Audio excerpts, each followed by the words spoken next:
자, 부동산 관리 두 번째 시간으로 들어가도록 하겠습니다. 부동산 관리는 한 두 문제 정도가 출제가 돼요. 그래서 우리가 두 파트로 나눠 보겠는데요. 472페이지입니다. 들어갈게요. 자, 472페이지를 보시면요. 자, 지금 우리가 이제 공부해야 될 내용은 제목이 바뀌어요. 부동산 관리의 활동입니다. 활동. 분류가 아니죠. 그러면 임대차 활동이 이제 첫 번째 스타트인데요. 임대차 활동을 우리가 들어가도록 하죠. 자, 임대차 활동으로 봤을 때 세 가지 용도가 있습니다. 주거용은 어떤 것들이 이제 임대차 활동에 중요할 건가? 그 다음에 공업용은, 공장은요, 사무용 및 공업용으로 나올 수 있거든요. 이렇게 하고요. 그 다음에 매장용이라는 것은 사람을 매장시키는 묘지가 아니라 쇼핑센터와 백화점을 얘기합니다. 그래서 상업용 부동산을 얘기를 하죠. 그럼 첫 번째 스타트는 임차자의 선정 기준이에요. 임차자를 어떻게 선정할 것이냐. 자, 우리가 주거용이라는 것은 보통 유대관계라고 해서 유대성이라고 나올 수 있는데 연대성이라고 나올 수도 있거든요. 이건 뭐냐면 사람과 사람이 잘 어울리는 걸 갖고 임차자를 선정하자는 거죠. 근데 공업용은 다릅니다. 적합성인데요. 자, 이건 뭐냐면 목조 건물에 화학 공장 같은 거 들어서게 되면 우리가 실험을 하다가 불을 다 탈 수 있어요. 그죠? 그러면 이런 것들은 사람과 사람의 어울림이 아니라 그 건물이 어떤 용도로 적합하냐, 이런 게 중요한 거죠. 그 다음에 매장용은 매출액입니다. 그래서 우리가 가능 매상고, 야, 오늘 매상 얼마나 올리니? 라는 매상고가 매출액이에요. 수익성을 얘기하죠. 자, 이렇게 이제 따지면 되고요. 그 다음에 임차자 선정이 끝나면 임대차 계약입니다. 임대차 계약. 자, 그럼 임대차 계약을 하면서 임대차 계약의 유형이라는 게 있어요. 자, 그래서 주거용은 조임대차라고도 하는데요. 총임대차입니다. 우리가 왜 투자론에서 순이 아니라 조라는 건 총, 글로스를 얘기하죠. 전체를 다 내는 거예요. 그러면 조임대차가 있고요. 그 다음에 순임대차라는 게 있다는 거죠. 그러면 조임대차라는 건 순수한 임대료와 우리가 영업경비를 다 포함해서 다 냅니다. 그래서 순수한 임대료가 만약에 70만 원이다. 자, 영업경비가 만약에 30만 원이라면, 자, 임차인이 이거를 모두 지불을 해요. 임대인한테. 그럼 임대인한테 지불하게 되면 임대인은 여기에 대한 걸 지가 순수한 임대를 받고 그 경비를 이걸 받아도 되는 거죠. 근데 순임대차는 틀립니다. 순임대차는 말 그대로 순수한 임대료만 내요. 그래서 경비를 어디까지 할 거냐고 보는 거죠. 그래서 순서가 1차, 2차, 3차가 순서가 더 길어지는 겁니다. 그러니까 3차가 보통 우리가 일반적으로 보편적으로 쓰이는데 3차까지 다 내는 게 보편적이라는 거죠. 자, 그러면 자, 거기에 대한 것이 좀 더 넓혀가요. 그럼 1차라는 것, 2차라는 것은 1차에다가 우리가 보험료까지 플러스 시키고요. 그 다음에 3차는 2차에다가 유지수업이거든요. 자, 그러면은 암기기법은 이따가 좀 제가 가르쳐 드리고 하고요. 일단 이렇게 된다는 것만 좀 알아두시고요. 자, 그러면은 순수한 임대료만 임차인이 얘한테 내고 나머지 경비는 협상을 해서 내가 어디까지 낼 거냐를 협상하는 거죠. 그 다음에 이번에 비율임대차라는 자체가 매장용의 계산 문제가 나왔거든요. 아, 이게 이제 계산 문제가 떴다는 거는 언제 기출이 된다는 얘기인데요. 자, 여기 이제 자, 15회 때 중개사법에서 나왔어요. 우리가 학교론이 아니죠. 근데 이거를 30회 때 냈다는 거는 획기적입니다. 그래서 비율임대차를 노렸죠. 그래서 비율임대차는 총 매출액에서 총 수입에서 일정 비율을 얘기해요. 자, 그래서 예를 들어서 기본 임대료를 내고요. 기본 임대료는 기본적으로 내라는 얘기예요. 야, 너 100만 원은 내. 임대료 내고요. 그 다음에 너 매출액을 많이 올리면 네가 매출액을 올려서 좋지만 유동규가 많으니까 건물에 금이 가거나 문제가 생겨. 너 더 내. 그럼 매출액이 만약에 5천만 원을 초과하는 금액이 있단 말이에요. 그럼 예를 들어서 1억을 벌었어. 그럼 5천이라는 초과 있잖아요. 그럼 5천만 원에다가 뭐 10%면 10% 이렇게 가산하는 거죠. 자, 그러면은 뭐 500만 원을 더 내라는 얘기죠. 600만 원 내. 이렇게 하는 거죠. 뭐 10%까지 부과 안 하겠지만 쉽게 접근한 겁니다. 자, 그럼 들어가 볼게요. 자, 임대차 유형은 오른쪽에 우리가 이제 어때요? 박스를 보시게 되면 임차자 선정 기준은 주거용은 연대성, 유대성, 공업용 임차 활동과 부동산의 적합성이죠. 상업용은 수익성이 가능 매상구예요. 그러면 주거용의 조임대차는 밑에 해설. 조임대차의 경우는 총입니다.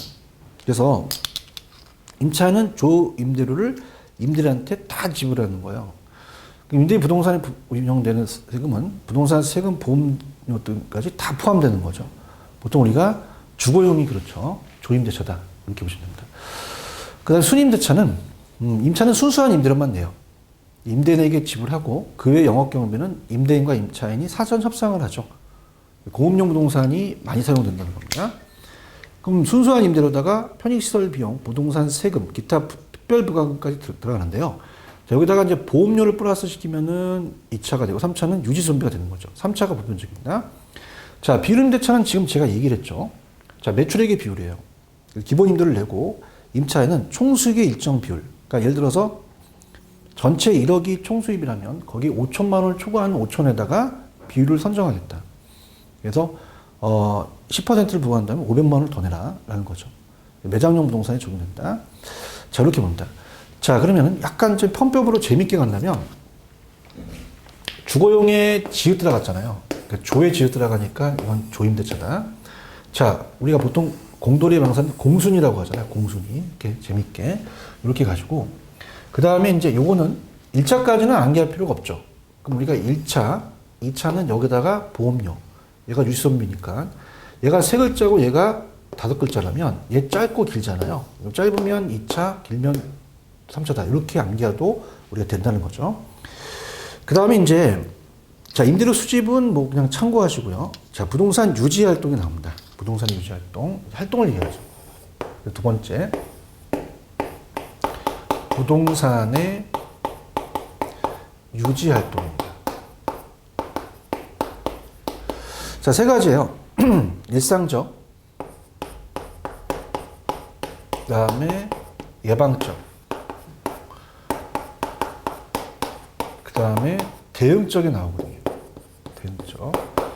자, 그러면 일상적이라는 것은 통상적으로 늘 합니다. 통상적. 그 통상적으로 늘 행하는 거예요. 청소 관리라든지 뭐 이런 것들. 예방은 뭐예요? 사전적이라는 거죠. 사전에 미리 방제를 하죠. 그래서 우리 3가지 활동 중에서 예방적 활동이 가장 중요하다고 나왔었거든요. 자, 미리 예방을 해야 추가적인 비용을 임차인이 줄일 수 있죠. 대응적은 사후적입니다. 사후적이고 또 수정적이라는 말을 쓰죠. 수정적. 자, 가죠. 자, 일상적은 통상적으로 늘 당기는 정기적이라는 거, 예방적은 예비적이고 가장 중요하죠, 얘가. 그래서 이 3가지 활동에서 가장 중요한 활동이다. 대응적은 사후적, 대응적은 이제 우리가 수정적이라고 나온다. 자, 보험은요, 손해보험과 채무보험이 있는데, 자, 채무보험은 우리가 그 고객들이, 아니 방문자들이 그 부동산에 가서 손해를 보는 거예요. 다치는 것들이죠. 세금보험이고요. 손해보험은 이제 예기치 못한 상태가 발생하는데, 자, 요게 임대료 손실보험이 딱 한 번 나왔어요. 그래서 임대료 손실보험은 건물이 화재가 되잖아요.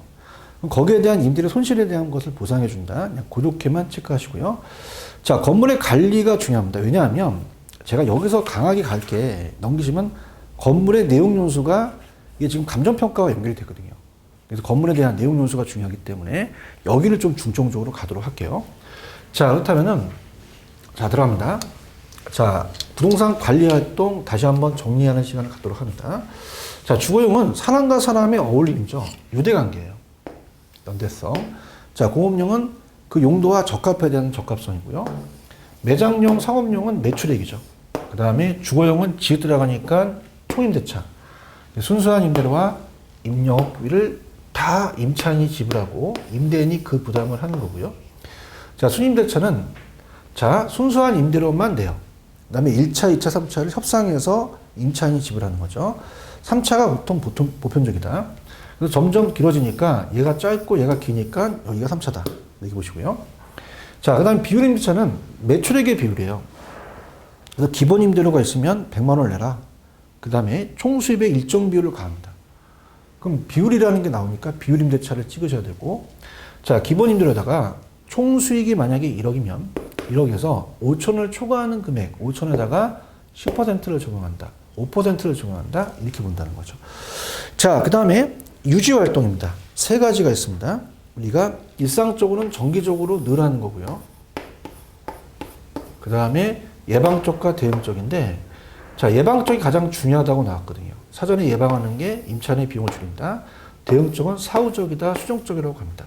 자, 그러면 이제 말씀드렸지만은 건물의 관리가 이제 생애 주기가 중요합니다. 왜냐하면 건물은 여러분들이, 자, 건물을 가지고 있으면 여러분들이 노후화되듯이 건물도 노후화가 돼요.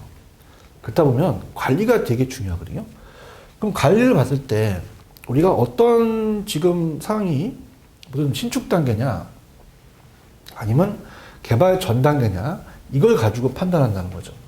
자, 그럼 어떻습니까? 그걸 가지고 판단하다 보니까 우리가 건물의 생애 주기를 알기 전에 건물의 내용 연수를 먼저 파악해야 돼요. 이게 키포인트입니다. 자, 그래서 건물의 내용 연수는요, 건물의 버팀 연수를 얘기하거든요. 그래서 이게 감정평가와 연결이 됩니다. 그래서 감정평가 파트와 연결이 되기 때문에 굉장히 중요하다는 얘기죠. 자, 감정평가 방식에서 우리가 원가 방식이라는 게 있어요. 자, 원가를 따지기 때문에 건물은 원가를 가지고 건물의 가격을 매기죠. 감가가 됩니다. 그럼 감가되는 요인이 있다는 얘기죠. 그 요인에 따라서 건물의 버팀 연수가 달라진다는 거죠. 자, 그러면 우리가 먼저 그 페이지를 넘기시게 되면요. 476페이지에 건물에 대한 그 내용 연수로 갈 건데요. 자, 여기를 미리 우리가 예습을 하는 것도 좋아요. 감정평가가 굉장히 어렵기 때문에 저는 여러분들한테 먼저 페이지를 눈도장을 찍고 올게요. 자, 어디냐면 우리가 583페이지입니다. 그래서 감정평가 파트가 굉장히 어려워하시기 때문에 자, 감가요인을 먼저 찍고 오겠습니다. 583인데 자, 들어갑니다. 자, 583에 뭐가 되어 있냐면 감가 요인이라는 게 있어요. 건물은 감가가 되죠. 감가되는 요인은 원인을 찾는 거죠. 자, 그러면 세 가지 감가가 굉장히 잘 나옵니다. 시험 문제. 자, 그렇다면 들어가 보도록 하죠. 자, 만약에 다 5층짜리 건물이 있어요. 5층짜리 건물. 자, 그래서 5층짜리 건물인데 다 똑같습니다. 자, 첫 번째 건물은 자, 시간이 많이 지났어요. 시간이 지나서 노후화가 됩니다. 노후화가 되니까 건물에 금이 가죠. 자, 이걸 우리가 물리적 감가라고 합니다. 물리적 감가. 그래서 물리적 감가가 됐다. 물리적이란 말을 써요. 근데 시간은 안 지났는데 엘리베이터가 없거나 설계나 설비가 잘못되거나 아니면 형식의 구식화라는 건 뭐냐면 이 방식이 옛날 방식이라는 거죠. 그래서 재래식 부엌 같은 거. 그러니까 촌스럽다는 거예요. 자, 그래서 이런 것들은 기능적 감가라고 하거든요. 그래서 감가는 물리적과 기능적이라는 게 있다. 자, 그러면 자, 재밌게 노후화가 되면 물리적이에요. 근데 형식의 구식화는 촌스러운 거죠. 그래서 나가서 아는 지인 여성분이 안 늙었는데 촌스러워. 야, 그럼 너는 물리적 감가가 됐는데 안 됐는데 기능적 감가가 심각하구나. 그렇게 얘기하는 거죠. 물리와 기능은 좀 다르다는 얘기입니다. 자, 이게 내부적인 감가고, 그러면 외부적인 감가는 뭐냐? 자, 이건 경제적인데요. 들어보세요. 자, 경제적이라는 것은, 경제적은요. 자, 만약에 신축 상가입니다. 자, 신축 상가는 금이 안 갔죠. 그래서 우리가 아직은 물리적으로는 가장 물리적 유용성이 가장 높죠. 이게 나왔었어요. 신축은. 아직 금이 안 갔으니까. 그런데 경제적 감가라는 건 뭐냐면요. 자, 우리가 이 감가가 다 들어가죠. 물리적 감가, 경제적, 기능적 감가, 자, 그 다음에 경제적 감가입니다. 자, 이건 뭐냐면 외부 환경이 잘못된 겁니다. 자, 그래서 만약에 여기에 탄광촌이 있어서 유동인구가 많아서 수익성이 너무 많죠. 노래방 간다든가 여기에 있는 이 인부들이 가서 뭐 밥을 먹는다든가 노래방도 있고 뭐 찜질방도 있고 많다. 그러면 어떤 상가에 대한 시장성이 좋잖아요. 근데 이 탄광촌이 폐광이 돼요. 개미새끼 한 마리 안 지나갑니다. 그럼 이거는 치유가 불가능합니다. 자, 얘는 엄청난 어떻습니까? 영향을 준다는 거죠. 자, 우리가 물리적이나 기능적이나 치유할 수는 있어요. 그죠? 그래서 우리가 금이 간 거나 엘리베이터가 없으면 고칠 수는 있습니다. 근데 치유가 불가능한 경우는 거기에 비용이 많이 들어가면 불가능이라는 말을 쓰거든요. 근데 얘는 언제부터 치유가 불가능합니다. 그래서 경제적 손실 때문에 경제적 감가라고 해요. 그럼 얘는 어떤 단어가 들어가겠어요? 그 지역에 잘못됐고, 그 다음에 인근 환경의 부족함, 적합하지 않죠. 그 다음에 시장성 감퇴 같은 걸 쓰겠죠. 시장성 감퇴. 자, 이런 게 들어갑니다. 자, 그럼 우리가 예습을 먼저 할게요. 이쪽 파트는 나중에 제가 또 평가에서는 또 어떻습니까? 이건 앞쪽에서 했으니까 가볍게 볼 겁니다. 감가라는 것은, 건물은 감가하는 요인이 있어요. 자, 물리적은 어떤 거죠? 자, 시간이 지납니다. 그래서 우리가 거기 보시면은 노화, 손상, 마모, 파손, 시간의 경과에 대한 거죠. 자, 그럼 치유 가능, 치유 불가능이 다 있죠. 자, 기능적은 어떤 거예요? 설계, 디자인 불량, 설비 부족. 건물과 부지의 경우는 아까 제가 배치 상태가 안 맞는 게 기능적 하자다 보니까 그게 기술적 관리였죠. 그다음에 형식의 구식화, 능률의 저하. 그래서 표준 이하의 건축 설비라든지 재래식 보호 구조 같이 협소한 부엌. 재래식은 형식이 구식화되어 있잖아요. 부적절한 냉난방. 치유 가능과 치유 불가능한데 경제적은 치유가 불가능해요. 그래서 우리가 외부적인 감가라고 하거든요. 외부적. 그래서 요거는 어떻게 돼요? 위치적인 감가라고도 합니다. 위치가 안 바뀌니까. 그러면 인근 지역의 쇠퇴. 인근 지역의 쇠퇴. 지역이 잘못된 거고요. 그 다음에 인접 환경과의 부족함. 시장성 감퇴라는 거죠. 그래서 경제적 하자가 됩니다. 주변 인구가 감소한다든지, 아까 뭐 탄광촌이 폐광된다든지, 환경이 오염된다든지, 교통체제가 심한다든지, 치유가 불가능하다. 자, 이건 암기기법이요. 경제적인 돈이잖아요. 사람들은 돈을 보면 환장을 합니다. 환장이라고 암기하세요. 환경시장 나오면 무조건 경제적이다. 자, 그러면 이걸 가지고 내용 요소를 파악하면 엄청나게 수월하실 겁니다. 그래서 여기는 미리 봤습니다. 이게 감가 요인이 감정평가에서는 오지선다로 이걸 고르라는 문제가 나올 수도 있거든요. 넘기시면 우리가 물리, 기능, 경제적에서 중요한 거는 물리와 기능은 고칠 수는 있어요. 그래서 건물에 금이 가거나 엘리베이터가 없으면 치유는 가능하지만 치유가 불가능하다는 건 치유하는데 비용이 더 들어가면 불가능합니다. 근데 경제적은 무조건 불가능하다는 거. 그래서 물리, 기능, 경제적 순으로 간다는 거를 꼭 기억하시고 다시 한번 넘겨올게요. 자, 그러면 넘겨오시면 이제 페이지로 가시면은 476페이지로 가시면은 건물의 내용 연수로 이제 수월하게 갈 수 있어요. 자, 그럼 건물에 내용 연수가 있다는 겁니다. 건물의 유용성을 지속할 수 있는 법칙 시간이에요. 건물의 수명 현상이죠. 수명에 대한 것이 어떤 그 건물에 대해 봤을 때 물리적은 물리적 감가까지에 대한 내용 연수죠. 건물이 금이 갈 때까지. 그래서 건물의 이용에 의한 마멸, 파손, 노후와 이렇게 버팀 시간까지를 물리적 내용 연수라고 하고요. 자, 기능적은 이 기능에 유효한 기간이에요. 뭐 건물과 부지가 안 맞다든가 형식의 구식화, 설비 부족, 불량, 외관의 낙후 같은 거는 기능적 내용 연수가 다 됐다 그러죠. 그다음에 경제적은 외부적인 겁니다. 자, 그래서 경제적 수명까지 다 하기까지의 버팀 시간이기 때문에 뭐 인근 지역의 변화, 자, 돈을 보면 환장을 하죠. 환경에 대한 인근 환경과의 건물의 부족함, 시장성 감퇴가 됩니다. 자, 그다음에 행정적이라는 것은 법 제도적으로 건물 수명이 다할 때까지를 세법이나 이렇게 규정을 해요. 몇 년 몇 년. 그래서 세법상의 법정이 행정적이라는 건데 참고를 하시고요. 자, 그럼 위에 보시면 이제 물리적 내용 요소가 가장 길다. 자, 우리가 이런 것들도 한번 보겠는데요. 건물이요. 자, 이런 것들은 이제 만약에 시장성이 감퇴됐어요.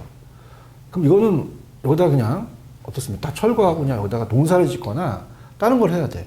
그럼 건물이요, 툭 친다고 그냥 넘어가는 건 아니잖아요. 그래서 아직 물리적으로는 버틸 수가 있죠. 그렇지만 물리적이 다 돼서 부시는 게 아니라 보통 경제적이 다 돼서 부시거든요. 그래서 우리는 감정평가는 또 경제적 내용 요소를 가지고 감가중을 해서 이걸 갖고 보는데 물리적이 더 길 수도 있죠. 통상적으로.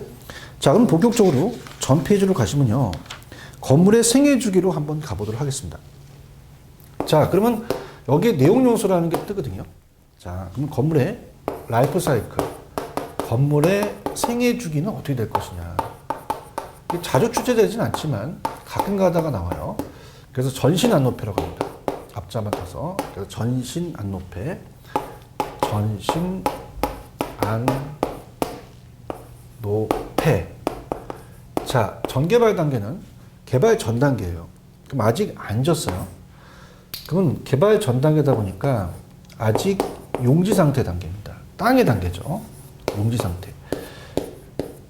그 다음에 신축이라는 거는 I로 친다면 애가 태어났죠. 건물이 완성한 단계죠. 그럼 제일 중요한 게 뭡니까? 건물이 금이 안 갔으니까 아직 물리적인 유용성이 가장 높다. 그 다음에 엘리베이터도 있으니까요. 뭐 요즘 뭐 10층짜리 건물엔 다 있죠. 그래서 기능적 유용성도 높지만 아직은 경제적은 모르죠. 자, 안정 단계는 사람으로 친다면 안정은 중년이에요. 중년에 일을 제일 많이 하니까 가장 장기다. 이렇게 보고요. 자, 우리가 중년의 건강 상태 중요하잖아요. 관리 상태가 중요하겠고요. 그 다음에 어떤 관리까지 중요해요? 본대는 경제적 관리까지도 중요한 관리다. 이렇게 보시고요. 그 다음에 추가 투자에 대한 추가적인 투자가 여기서 이루어져야 되는 거죠. 그래서 뭐 엘리베이터가 없으면은 자본적 지출을 여기서 해야 돼요. 그죠? 그래서 우리가 추가 투자에 대한 거를 안정해서 하면 되지, 노후 단계는 물리적, 기능적이 노후가 아주 되는 거죠. 그럼 여기는 추가 투자를 하면 안 됩니다. 건물의 교체 계약을 세울 거지 추가 투자하면 안 된다는 거. 그 다음에 완전 폐물 단계는 이제 완전 폐물이라는 건 물리 기능적으로만 우리가 어떻습니까? 강가된 게 아니라 경제적도 안 들어와요, 돈이. 그러면 우리가 완전 폐물 단계는 이제 전개발 단계로 이제 가겠죠. 들어가겠습니다. 자, 키포인트만 가볼게요. 475. 자, 건물 생애 중에서 자, 건축 전개발 단계는 용지 상태만 체크하세요. 그래서 이거는 우리가 전개발은 용지 상태다. 이렇게 적어 놓으시고요. 그래서 이거는 이제 어떤 계획을 잡는 거죠. 그래서 뭐 규제에 대한 도시계획상 규제도 보고요. 신축은 건물이 완성됩니다. 가장 중요한 거는 빌딩의 유용성에다가 물리적으로 적어 놓으시면 합니다. 물리적 유용성이 가장 높은 단계예요. 자, 안정 단계는 빌딩의 수명이 장단이 결정이 되며 관리 상태가 좋으면 안정 단계도 상당히 연장이 되죠. 그래서 자, 여기는 이제 어떻습니까? 관리 상태가 중요하겠고, 그 다음에 시위에 보시면 경제적 임료의 수준, 경제적 관리까지도 중요하다는 얘기죠. 자, 그 다음에 여기서 F, 만일 빌딩의 시설에 대한 구조를 일부 개조손, 자본적 지출을 추가 투자한다면 여기가 효과적이라는 겁니다. 자, 노후 단계는 어떻죠? 빌딩의 물리 기능 상태가 아주 급격히 악화돼요. 그럼 여기서는 추가 투자하면 안 된다는 거죠. 그래서 빌딩에 여기서는 C에 보시면은 개량비를 억제해야 됩니다. 주치를. 그 다음에 빌딩 자체를 교체할 계획을 세우는 거죠. 그 다음에 완전 폐물 단계는 빌딩의 쓸모가 없어져요. 거의. 그래서 경제 가치가 없다는 거는 물리 기능 경제가 다 강화되는 거죠. 여기서는 이제 건물 아예 교체에 대한 그런 어떠한 계획보다는 완전히 전개발 단계로 가야 된다는 얘기입니다. 이렇게까지. 자, 그래서 굉장히 이쪽이 중요합니다. 그렇다면 오른쪽에 477페이지 가시면 대표 유형 문제 두 문제만 풀어보도록 하죠. 자, 지금 건물의 내용 요소와 생애 주기를 물어봤습니다. 기억번, 건물의 이용으로 인한 마멸 동그라미 파손, 시간의 이용과 밑줄, 노후화라는 게 있어요. 그럼 이거는 물리적인 강가가 됐다는 것은 물리적 내용 요소니까 우리가 5번이 정답이고요. 건물이 물리적 유용성이 가장 높다라는 것은 금이 안 갔잖아요. 여기서가 가장 높기 때문에 우리가 5번이 정답이다. 그렇게 보시면 되고, 그 다음에 1번을 보시면은 밑에 자, 다음 설명 중 부동산 관리 방식은 뭐냐? 자, 앞쪽에서 우리가 했었습니다. 어떤 게 키포인트일까요? 저 같은 경우는 기밀 유지까지 먼저 보겠어요. 기밀 유지는 무조건 자기가 하니까 자가관리예요. 지적관리죠. 5번입니다. 그 다음에 또 어떤 게 중요하냐면 소유자의 지휘 통제력이 발휘됩니다. 그건 자가고, 그 다음에 업무에 대한 행위가 아니라에 초래하고 싶다는 건 타성에 적기 쉽다는 거고요. 전문성이 낮다. 그럼 무조건 직접 관리가 되죠. 자, 그렇게 정리해 두시면 됩니다.